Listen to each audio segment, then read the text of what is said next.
রাত তখন 10টা বাজে। যুবক ছেলেটি গাড়ি চালিয়ে বাড়িতে ফিরছিল। গাড়ির সিটে বসে বসে সে দোয়া করছিল, হে আল্লাহ, তুমি যদি এখনো মানুষের সাথে কথা বলে থাকো তাহলে আমার সাথেও কথা বলো। আমি শুনব তোমার কথা। আমার সবটুকু সামর্থ্য দিয়ে আমি তোমার ইবাদত করব। সে যখন তার শহরের মূল রাস্তা দিয়ে গাড়ি চালিয়ে যাচ্ছিল তখন তার মনে অদ্ভুত এক চিন্তা এলো। হুট করে তার ইচ্ছা করল গাড়ি থামিয়ে 1 গ্যালন দুধ কিনবে। কিন্তু এই অদ্ভুত চিন্তা এলো কোথা থেকে? আকাশের দিকে তাকিয়ে সে চিৎকার করে বলল, ও আল্লাহ, এটা কি তোমার নির্দেশ ছিল? কিন্তু তার প্রশ্নের কোনো উত্তর এলো না। চারপাশ একদম চুপচাপ, শুনশান। জবাব না আসুক, ধরে নিতে সমস্যা কি এটা আল্লাহর নির্দেশ?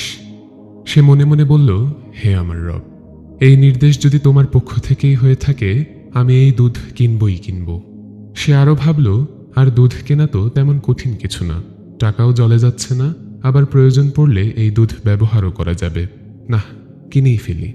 এবার সে গাড়ি থামিয়ে গ্যালন খানিক দুধ কিনল এবং পুনরায় বাড়ির দিকে যাত্রা শুরু করল। গাড়ি যখন 7 নম্বর রাস্তার পাশ দিয়ে যাচ্ছে হঠাৎ করে তার মনে হলো গাড়িটা 7 নম্বর রাস্তা দিয়ে নিতে। ভাবনাটা মাথায় আসা মাত্র সে প্রচণ্ড বিরক্ত হলো। বিড়বিড় করে বলতে থাকলো, আরে পাগল হয়ে যাচ্ছি নাকি? কি সব উদ্ভট চিন্তা ভাবনা মাথায় আসছে? কি হচ্ছে আমার সাথে? সে আগের রাস্তা ধরেই আগাচ্ছিল, রাস্তা পরিবর্তন করল না। কিন্তু মাথার ভেতরে কেন যেন 7 নম্বর রাস্তার কথাই বারবার চলে আসছে। কোনো এক অদৃশ্য শক্তি যেন তাকে টেনে 7 নম্বর রাস্তার দিকে নিয়ে যাওয়ার চেষ্টা করছে। হঠাৎ কেন যেন সে পুরো ব্যাপারটা বেশ উপভোগ করতে শুরু করল। মৃদু হেসে মনে মনে বলল, আল্লাহ, তুমি যা বলবে তাই হবে। তুমি যেদিকে নিয়ে যাবে আমি আজ সেদিকেই যাব।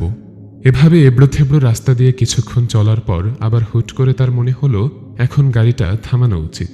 সিদ্ধান্ত হয়েছিল আজ তার মনে যা আসবে সে তাই করবে। গাড়ি যেখানে থামাতে ইচ্ছে হলো সেখানেই থামিয়ে দিল।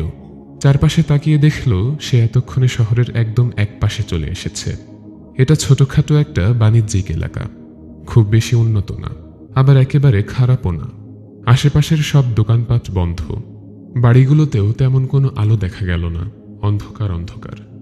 সব মিলিয়ে কেমন যেন একটা গা ছমছমে ভাব। সবাই হয়তো ঘুমিয়ে পড়েছে এতক্ষণে। আবার মাথায় আঘাত হানল সেই কণ্ঠস্বর, রাস্তার পাশের বাড়িটির দিকে যাও আর লোকদের মাঝে দুধ বিলিয়ে দাও। যুবক ছেলেটা বাড়িটির দিকে তাকালো। আলোহীন সে বাড়িটা দেখে মনে হলো ভেতরে কেউ নেই, আর থাকলেও সবাই ঘুমিয়ে পড়েছে। সে দরজায় কড়া নাড়বে কি নাড়বে না এরকম 7-5 ভেবে গাড়িতে ফিরে এলো। গাড়ির সিটে বসে সে বলে উঠল, ও আল্লাহ, মানুষগুলি ঘুমাচ্ছে। যদি আমি তাদেরকে জাগিয়ে তুলি এরা প্রচণ্ড রেগে যাবে, আমাকে নির্বোধ ভাববে। এটা তো একটা কাণ্ডজ্ঞানহীন কাজ বলে মনে হচ্ছে আমার কাছে। আবার কেন যেন তার কাছে মনে হলো তার এখনই যাওয়া উচিত এবং তাদেরকে দুধও দেওয়া উচিত। যা হবার তা হবে। আবার সে মনে মনে বলল, ঠিক আছে আল্লাহ, এটা যদি তোমারই নির্দেশ হয় তাহলে আমি এখানেই যাব এবং তাদেরকে দুধও দিব। আজ যদি তুমি আমাকে পাগল প্রমাণ করতে চাও, না হয় একদিনের জন্য পাগলই হলাম, তারপরেও আজ তোমার নির্দেশ আমি পালন করবই করব। আমার মনে হচ্ছে কিছু একটা ঘটতে যাচ্ছে, আর যদি কিছু নাই ঘটে তাহলে আমি সোজা বাসায় চলে যাব। রাস্তার এক পাশ দিয়ে সে হেঁটে বাসাটার দিকে এগিয়ে গেল। দরজায় কড়া নাড়তেই ভেতর থেকে শোরগোলের শব্দ কানে এলো। গম্ভীর একটি পুরুষ কণ্ঠ জিজ্ঞেস করল, কে কে এসেছেন, কি চাই? হঠাৎ করে দরজা খুলে গেল। বাড়ির কর্তা একজন মধ্যবয়স্ক পুরুষ, চেহারায় বিষণ্ণতার ছাপ। দেখে বোঝা যাচ্ছে ভদ্রলোক ভীষণ রকম দুশ্চিন্তায় আছেন। এরই মাঝে অচেনা আগন্তুকের মতো উটকো ঝামেলা দেখে তিনি ব্যাপক হতাশ। মনে হচ্ছে অদ্ভুত এই আগন্তুক তার দুঃখবোধের মাত্রাটা যেন আরো কয়েক গুণ বাড়িয়ে দিল। ভদ্রলোক বেশ নিরাশ গলায় বললেন, কে আপনি? হঠাৎ যুবকের হাতে থাকা দুধের প্যাকেটটির দিকে ভদ্রলোকের নজর গেল। তিনি জিজ্ঞেস করলেন, এটা কি আপনার হাতে? যুবক ছেলেটা বেশ আমতা আমতা করতে করতে বলল, মানে কিছু দুধ। ছেলেটা কথা শেষ করতে পারল না। লোকটা দুধের প্যাকেটটা এক প্রকার ছিনিয়ে নিয়ে দৌড়ে ঘরের ভেতরে চলে গেল।